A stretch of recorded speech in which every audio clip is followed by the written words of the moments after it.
I'm Nikki. I don't know how to teach these subjects I don't know, and my child is smarter than me. Help!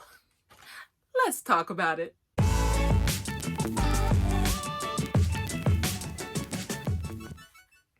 All right, guys, welcome back. This is Nikki with That Homeschool Life, where I bring you real, honest, and practical homeschooling advice to help you on your homeschool journey. So, your child is smarter than you say?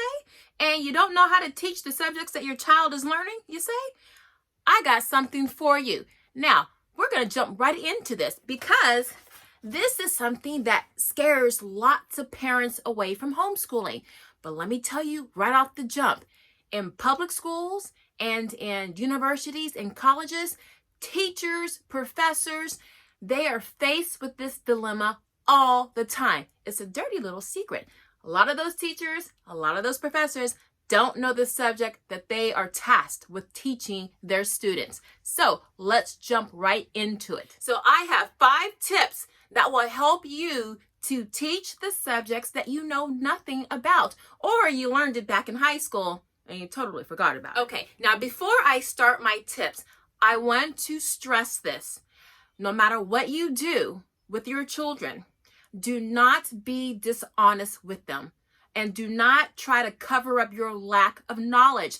They will find out and you will lose all credibility and trust with them. So let's start off with a clean slate and with honesty going forward, okay? That is key, key, key. Once you tell your children that I don't really know that much, this is my first time teaching this, then as you're teaching and you hit potholes and hiccups along the way, your children are more likely to be more forgiving of you because they know what was going on from jump, okay? Don't come in here, bells ringing, waving the flag like you know everything, and then when you don't and they see it, okay. So let's get started with these tips. Number 1.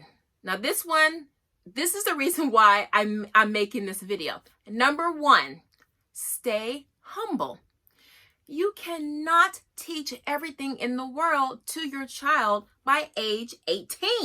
It ain't gonna happen. Or by graduation. It's not going to happen. And if you think you can, you got a fixed mindset. And I'm gonna help you change that fixed mindset to a growth mindset, sweetheart. Because your child, we hope they live to be a long, ripe age. So that means a lifelong time to learn, to be curious. We're not going to stop their learning once they hit 18 and once they graduate. We're raising lifelong learners. So if you're just hell bent on trying to teach them 27 books from literature, 10 from the classics and all that kind of stuff, throw that out the window. There is only so much you can realistically squeeze in between now and 18 or graduation, okay? What we want to do is instill in our children a lifelong love of learning and being curious. So the learning continues through graduation, through their early adulthood and onward, okay? We want them to always constantly be curious and wanting more knowledge. So have a growth mindset in knowing that the journey your children are taking is not just a homeschool phase. They are being raised to be lifelong learners with lots of curiosity that fuels that lifelong learning. So be content and faithful in depositing that growth mindset, and your children will be lifelong learners, and then you won't feel you have to teach everything under the sun before a certain arbitrary age or timeline. Number 2, learn together. Oh, this is my favorite one. I'm a lifelong learner. I love to learn, and I'm not afraid to say when I don't know something because I want to learn more. That's someone's cue to be able to give me information to help me on my learning journey. If they don't want to help, out the door they go. Maybe you bombed English composition in high school, or you aced geometry, which is what I did, but I bombed algebra 1 and 2. But maybe you aced a subject in high school, but you know, it's been 20, 30 years since you've been in that class. So you've forgotten everything that you've learned. Now is your golden chance to sit alongside with your child and learn together.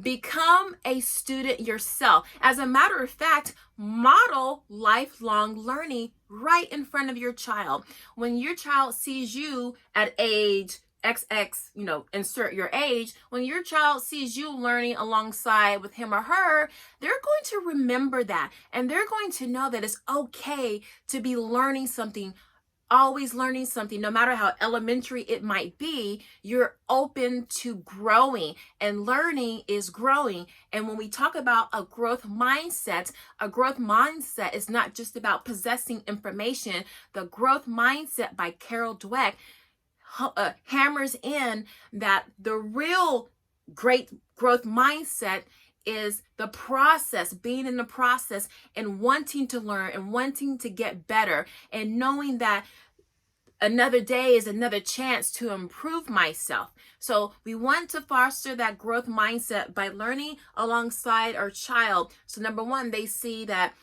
learning doesn't stop no matter your age. And two, you can model good behavior if you have some good behaviors. So become a student with your child. Be partners, be road dogs, be buddies.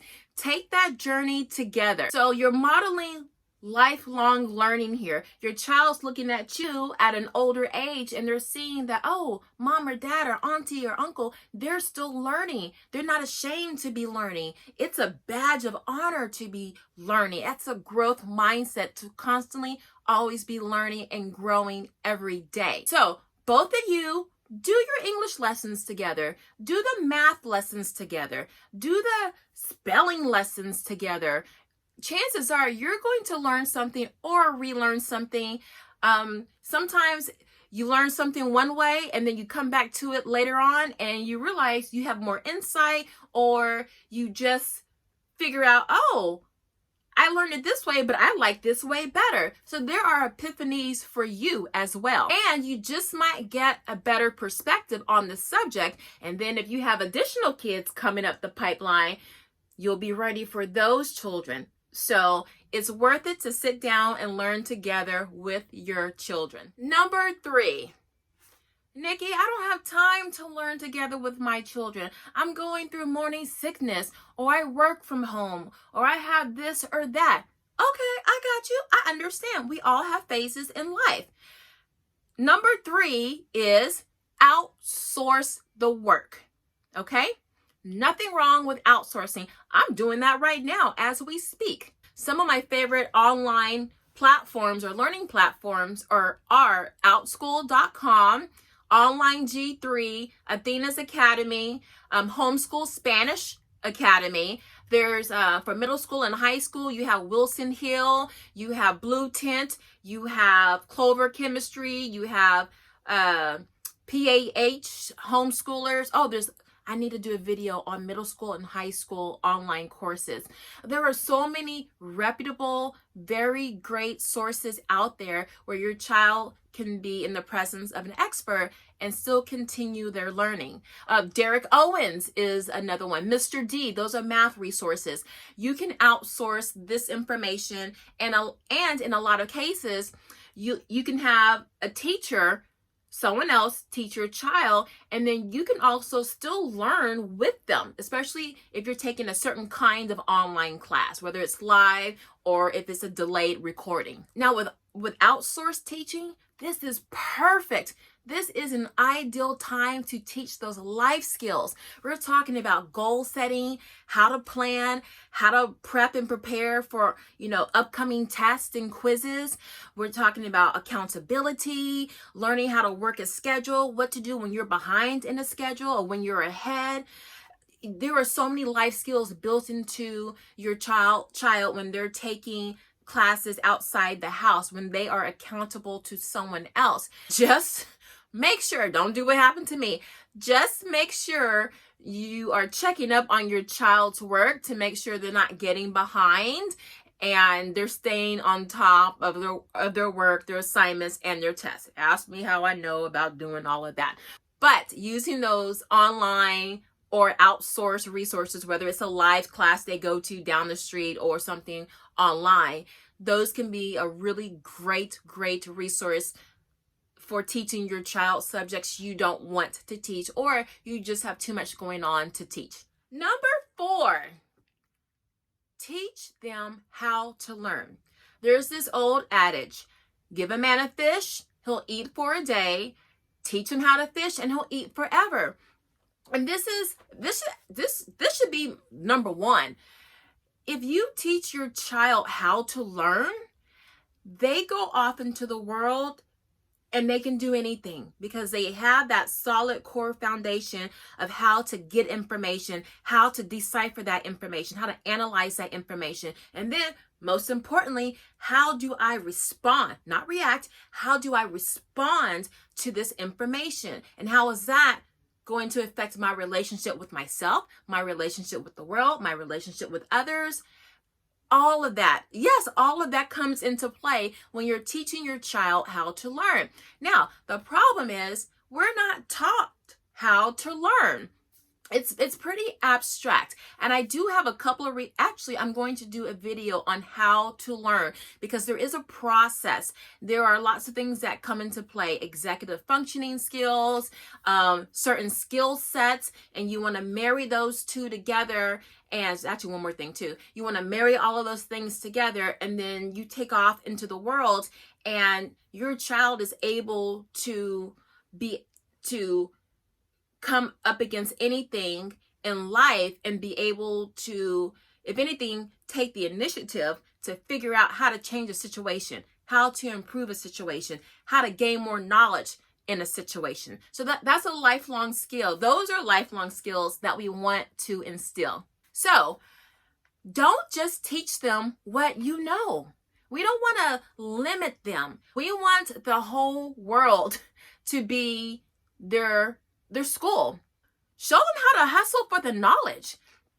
That hustle, that drive, that initiative, that is really hard to teach. Some people are born with it. Others have to practice it until it becomes second nature to them.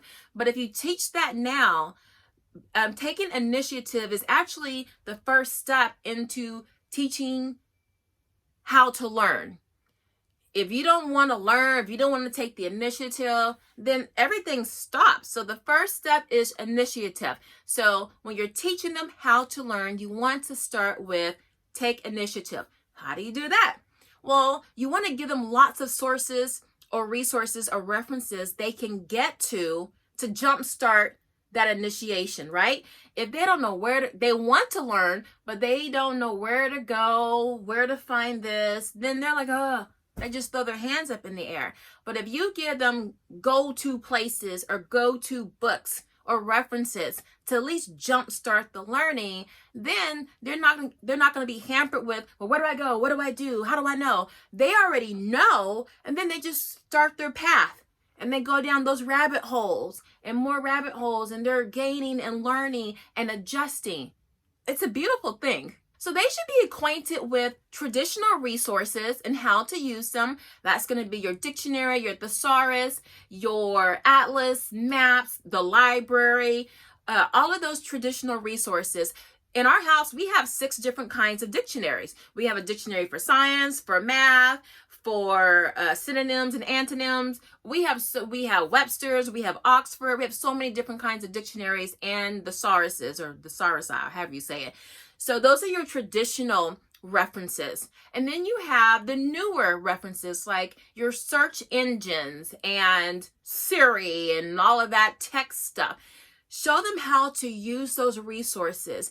And then you show them how to find primary, secondary, tertiary resources. And then you show them what's a credible resource, okay? So all of those things come into play. I'll go more in depth in another video, but you want to show them how to find, where to locate the resources, determine what kind of resource it is, and determine the credibility of that resource, okay? So that's very, very key. So those are just some of the steps for learning, for teaching them how to learn. So I have a wonderful book. It's called How to Teach Literature. And I already filmed the video on that. It's coming out. It's a wonderful way to show students and adults, just people in general, how to take a work of, someone's work, and read it, digest it, analyze it, synthesize it, and formulate your thoughts, your conclusions about that work in your hand. So it's applied to literature, but it actually applies to a lot of other different kinds of resources. So I have a video on that, so stay tuned for that. Also, your kids might scoff at, doing dictionary work. These are lost skills kids don't do anymore. Let them scoff and thumb their noses up at, finding words in the dictionary or the thesaurus or looking up something in an atlas or on a map. But just know, while they're grunting and whining, you keep telling them, this should be your mantra. You tell them, you have to do the grind if you wish to climb. Clear cut. You got to put the work in if you want to rise up. If you want to raise your station, your position in life, you got to put the grind in to climb. Okay. So 4, teach them how to learn. Okay. Now, 5, and this is geared mainly toward my parents who were teaching middle school and high school. Yes, you can use this in elementary, but it's mainly for you middle school and high school folks. You want to get a hold of an expert, a friend, a teacher, someone who has taught the subject that you're about to teach, and you want to pick their brain. And there are 3 questions to ask, so you won't take up a lot of their time. You just come boom, boom, boom, and they will appreciate, that you're coming prepared. Now, the first question you want to ask them is, what are common student misconceptions around this topic? 2, what are the 2 or 3 hardest abstract concepts that students really need to know? And then 3, what are your favorite concrete examples that illustrate how to do those abstract concepts? So you come armed with those 3 questions, you'll get the big picture for that subject you're teaching, and you'll have some takeaways where you can do further research. But now you kind of have an idea of what the problems are, the pitfalls are, and then you have some ideas of things you can do to mitigate those common misconceptions or pitfalls or things like that. So you're going to be aware of that when you're teaching. You're like, I see the danger, real Roger.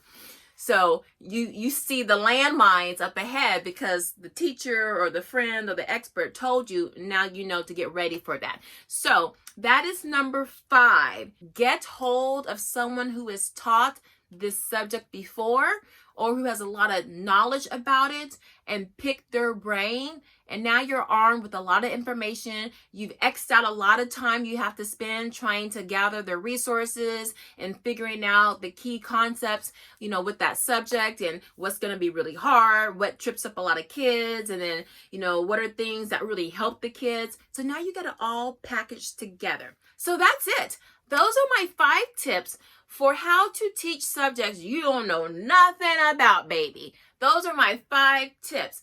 But in the end, guys, enjoy the adventure of learning alongside your children. Ditch the fixed mindset, because, people are going to come up to you and be like, girl, you teaching pre-calculus? Didn't Mr. Johnson fail you in 12th grade? Girl, how you going to teach calculus? Yeah, that's a fixed mindset. Ditch that. Embrace a growth mindset that you and your child, you're going to learn, you're going to be curious, you're going to make mistakes, and there's going to be failure. But in the mistakes and the failure is the growth, is the learning. Okay? So don't worry. Don't feel you have to know all the questions and then have all the right answers. You grow and go at the same time together. If you don't take anything away from this video, just know this. Your role as mom and dad, aunt, auntie, grandma, whomever is teaching, your role is to empower your children to initiate their learning, to initiate their curiosity, to become lifelong learners on their own forever. So once you get that fire under them and you've armed them with those resources, you're good to go, okay? You're not going to mess anything up, okay? I hope you found some value in that. Don't forget, you can get your free homeschool schedule down below in the description box. Totally free. It will help you organize your day, and it will help you get a big picture of all the things you want to teach, and it might help you pare down what is a realistic amount of subjects or things or books that you can teach your child, at least within this school year. So I love you guys. I'll be back another day with another video, and I hope you found a lot of value in this. Do me a favor, please like, share, and subscribe. And if you would like to see more videos like that, then stick around. There's a video that usually pops up right by my head, and you can click on that and get some more of me. All right, guys, I love you so much. Thanks for all your support. Mwah.